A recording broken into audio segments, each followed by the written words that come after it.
All right, back on the Young Turks. We've got a great interview for you guys. And Kobe's in the house. Kobe Blumenfeld-Gantz, he's the CEO and founder of Chapter. Now, Chapter is one of our sponsors, so I'm going to tell you that up front. But what I want to talk to you about is Medicare, because there's a lot more I want to learn about Medicare, and you're an expert. So, all right, first of all, your industry, keeping it real, and you guys are about to see how real we're keeping it in a second. Your industry's got a lot of issues, right? Just a few. Yeah. So first of all, what does it mean to even be on a Medicare plan? I thought we all got Medicare. So what's the plan? It's a pleasure to be here. Thanks for having me. Yeah. No. Every American, when they are turning 65 or about to retire, needs to deal with Medicare in some way. There are multiple types of Medicare, but broadly, people have two paths. One is they can just go on original Medicare, which covers up to 80% of sort of healthcare costs. But because it only covers up to that 80%, most people choose to buy some kind of supplemental coverage. And you hear a lot of ads for Medicare Advantage, which is one option, or Medicare Supplement, which is another. But most people choose to fill that gap, that 20% gap, because if you go to the doctor, or you unfortunately, God forbid, have to go into the hospital, you could have a bill that's for tens of thousands of dollars. And 20% of tens of thousands of dollars is still a massive bill that most people don't want or can't pay. Yeah, so I got to learn more because we're doing this thing with you guys, but there's still so much more. When they first started this, was there just one plan?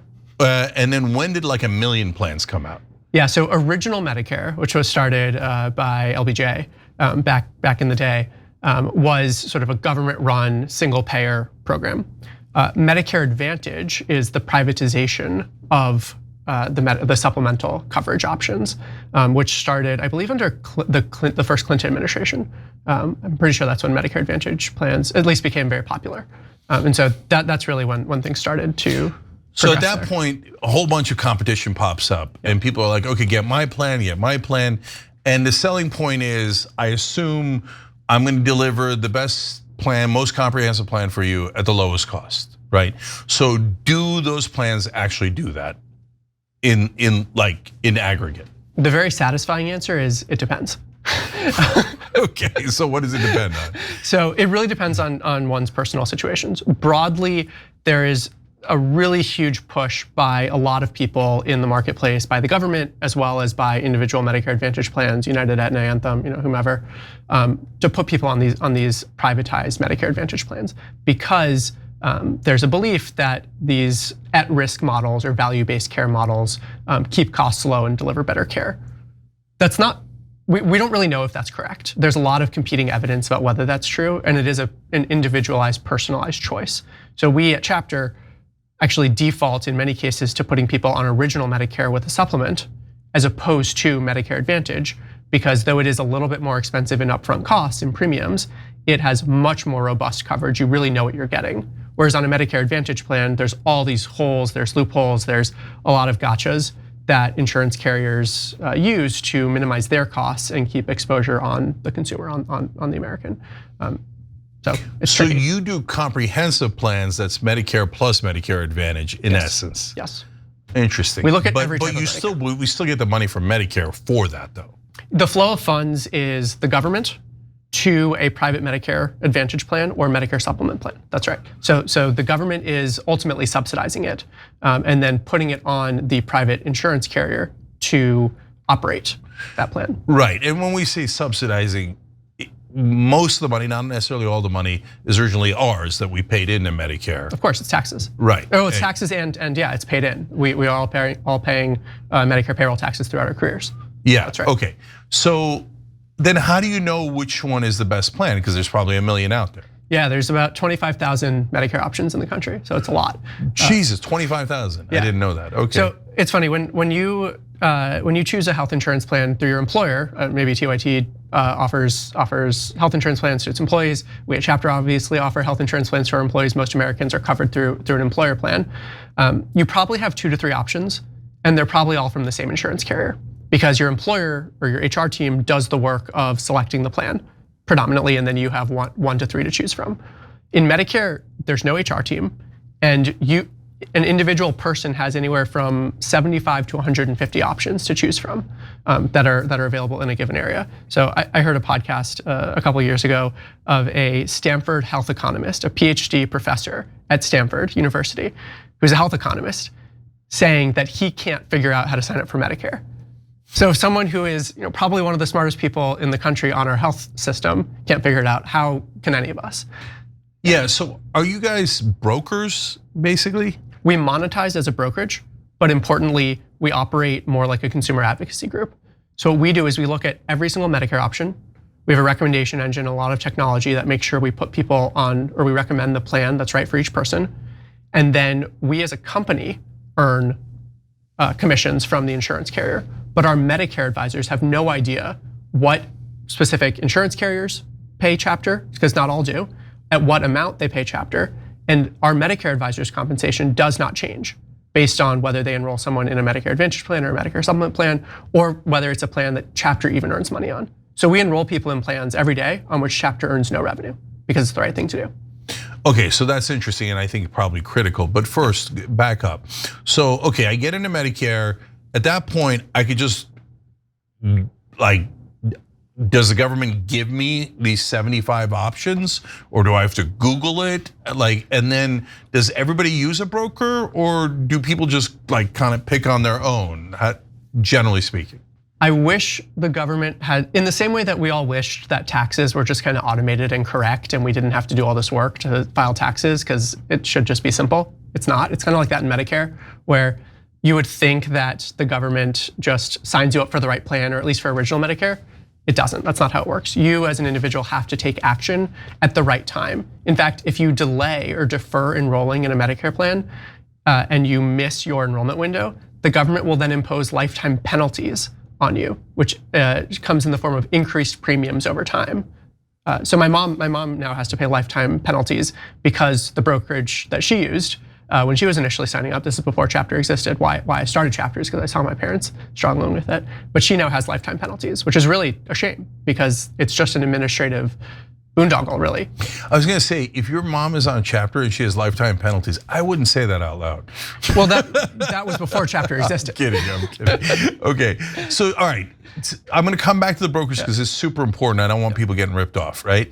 But tell me a little bit about the origin story. So what happened with your mom? Yeah, so it goes back even before that. I was really fortunate to grow up with my grandfather living with my parents and me when I was in high school. He was just not as independent as he was before that. And he had to go through the Medicare sign-up process, and my mom was dealing with that for him. Okay, hold up, where'd you grow up? In Westchester, New York. Just outside New York City. Yeah, all right. I grew up in New Jersey. So nice. What part? East Brunswick. Okay, great. Yeah, Central Jersey. So culture is enormously similar. Yeah, exactly. Yeah. So my grandfather was certainly very smart, very mentally sharp, physically capable, could move around, but was so isolated in our house. He didn't have a strong social community. He didn't have a strong network. Not because he was a Luddite. He was very smart. He took radios apart and put them back together. Just a very different technology set of his day relative to. I got a nephew who takes radios apart, doesn't put them back together, but he's great at taking them apart. But okay.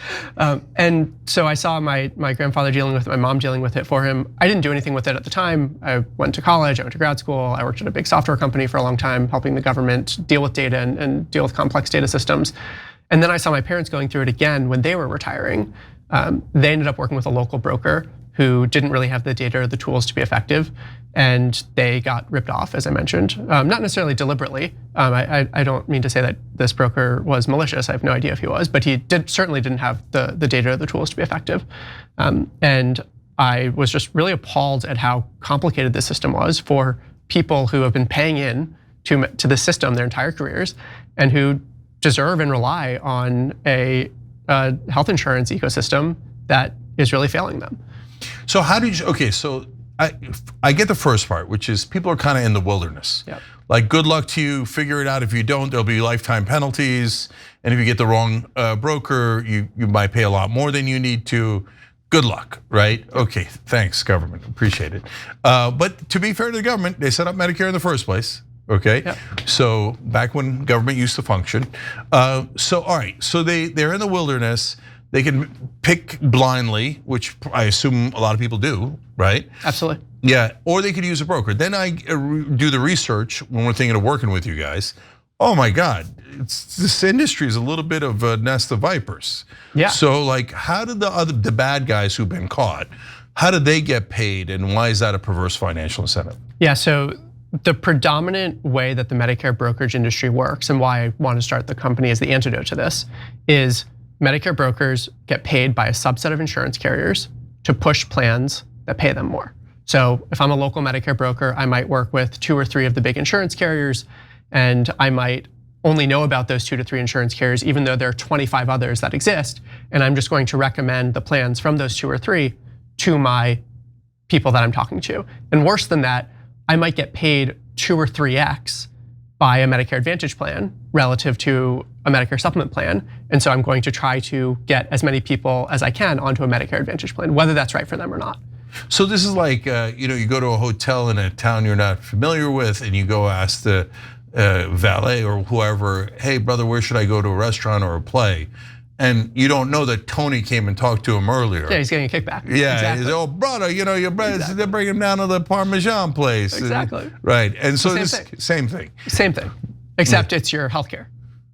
So because not only could you be getting ripped off, but you might also not get the coverage that you need, in which you're massively screwed. Yeah, if your doctors are out of network or your prescriptions aren't covered in a way that allow you to pay for them, that has serious consequences. Okay, so you see your mom go through it, you realize, okay, this industry's got issues. Oh, I got an idea, why don't we do an honest company within the industry? Okay, but why do you think that would work? Like, what's your pitch to investors for why honesty might work? Well, most people thought I was crazy.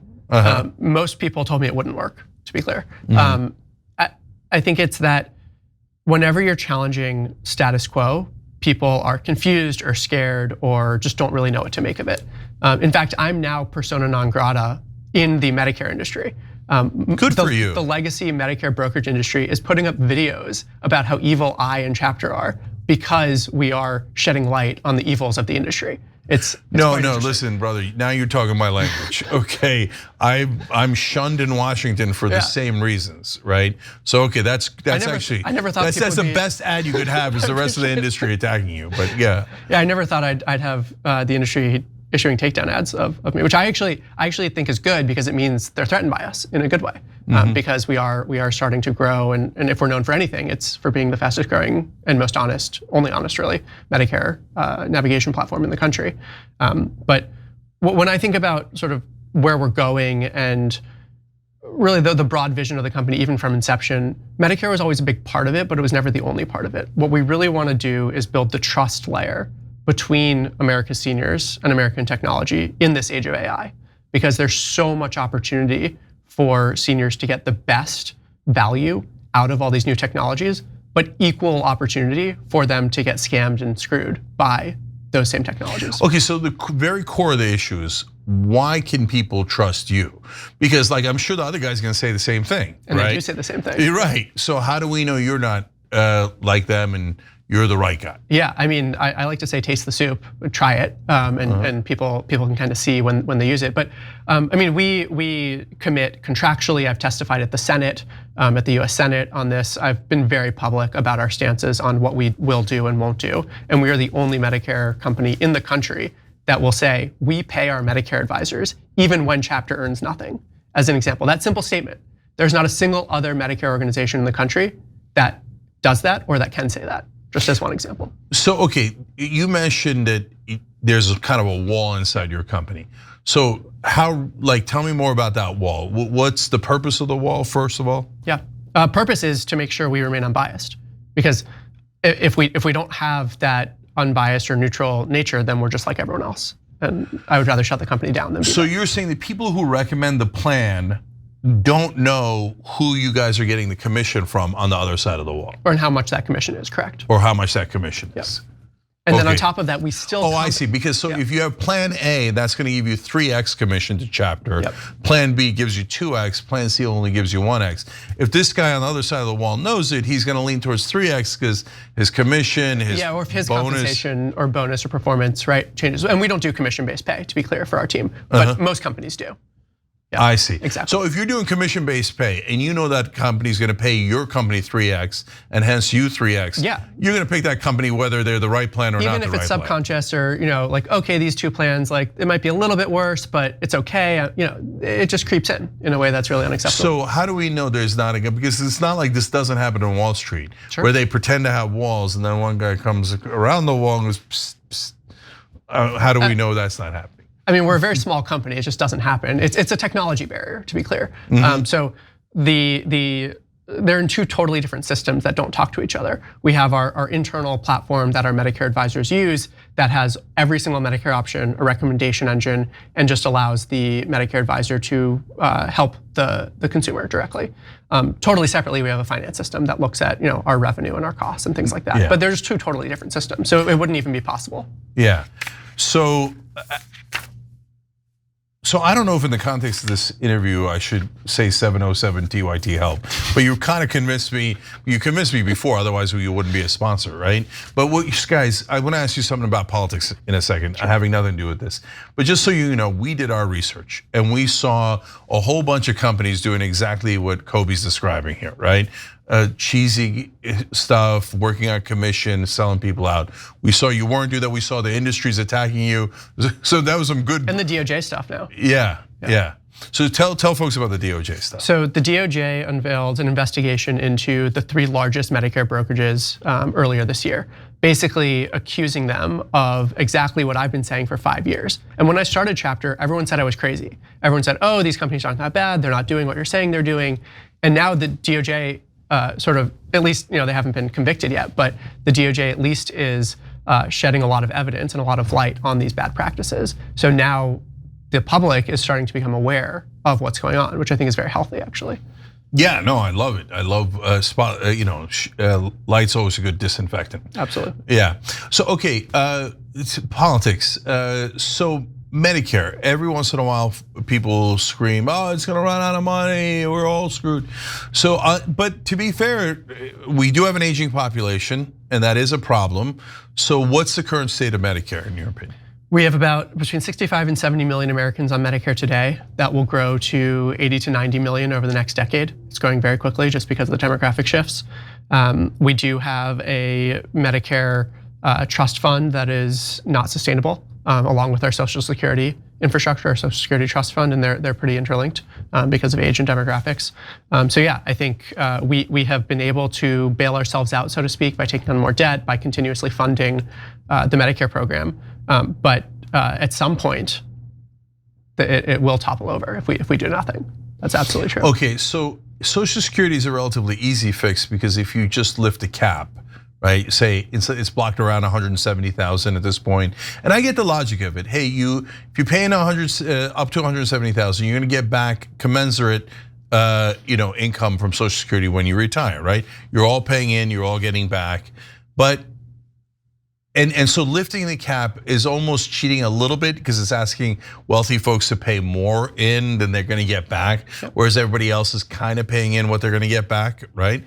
But if you do that, it solves the problem for Social Security. It's solvent for eternity, roughly, right? You never know what's gonna happen, but we're good for a long, long time. How much, if at all, does that help Medicare? Not much. Unfortunately, so it turns out that when you have an aging population and people are paying in payroll taxes from before, similar to Social Security, you could increase taxes, and in some cases we do. We have what's called an income-related monthly adjustment amount, an IRMA, if people have heard of that, which is a progressive tax in that wealthier individuals pay more for Medicare Part B. So that already exists, but it doesn't cover the disparity. There are so many inefficiencies in the healthcare ecosystem and in the Medicare ecosystem that are really unrelated to care, that are just bloat administrative fees. Part of which Chapter is trying to solve by having a more efficient plan to person match. The inefficiencies of that are dramatic in terms of mortality rates, in terms of excess cost to the system. But if we can reduce a lot of those administrative burdens, we can save 10, 15, even 20% potentially of our Medicare expenses, which is insane. It's a huge amount. How would we do that? There's a lot the government has to do. There are limits to what individuals or what the private market can do. Some of it is the government. I also think a lot of it is just broadly, how do we make our country healthier? Because ultimately, this is a question of how do we do more preventative care?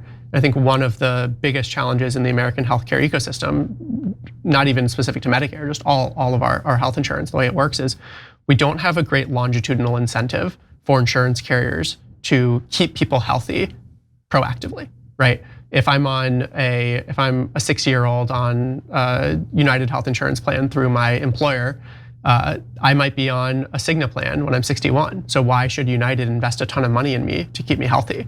And then when I'm 65 and go on Medicare, I might go on to an Aetna plan. Okay, so you're now kind of making the argument, at least this is what I'm choosing to hear, for Medicare for all. Because if you had Medicare for all, then you wouldn't have that misaligned incentives. Hey, I'm gonna just dump them on Medicare anyway, I don't wanna do preventative. But if you do Medicare for all, there is no dumping. It's the same people, same customers, et cetera. So what's your thoughts on that? I don't have a silver bullet. Obviously the devil's in the details. I think Medicare for all, in all likelihood, would be implemented as Medicare Advantage for all. It would be largely privatized and government funded, just the reality of how it would be done, which isn't necessarily the worst thing, it's just how it would be done. There are some proposals that have been voiced over the past 5 years that are pretty interesting, not Medicare for all, but move the Medicare age down from 65 to 50 or 55. And the way that would work is you have employers would be saving a lot of money because they wouldn't be covering people who are on the older side of their population, their risk pool. You have them pay That makes it more practical because then they would allow politicians to do it. Exactly, and then you have the employers. Employers can't save 100% of those costs, but employers can save 50% of those costs and then subsidize the other 50%. So it reduces employers' risk share by about half of that age, subsidizes the other half to Medicare. And that, there are different studies again showing different data here, but a lot of studies are showing that would decrease overall costs because it basically makes the employer risk pool healthier because it decreases it gets the 50 and 55-year-olds out who are the older ones of the employer pool, and it makes the Medicare risk pool better too because it's the younger crowd of the Medicare age. So that doesn't solve it forever, but it probably does solve it for a good 10 or 15 years. So Medicare for some. Medicare for more. For Medicare for more, okay. By the way, look, now talk about bias. That would be great for your company, wouldn't it? It would. Yeah, because then you'd have a lot more people who could sign up, right? Okay, good. We got one company on the side of Medicare for more. Yeah. Okay, because at least you're incentivizing that. And that one, you don't need a wall on that one. No. And again, if there's data showing that we should actually increase the Medicare age to 70, I genuinely, I've said this many times, I would much rather, there are a lot of problems in the world I can solve and our company can solve. Unfortunately, there's no dearth of challenges seniors face. We choose Medicare today because it's such a huge challenge. But if Medicare were solved in some way by the government or by someone else, it'd be great. We'll go work on something else. A lot of ways to create value in this country. Yeah, but believe me, there's a lot of industries that need more honesty. Yeah. Okay, we got media covered. You guys now have this Medicare brokerage business covered. A lot more to get to. Okay. Absolutely.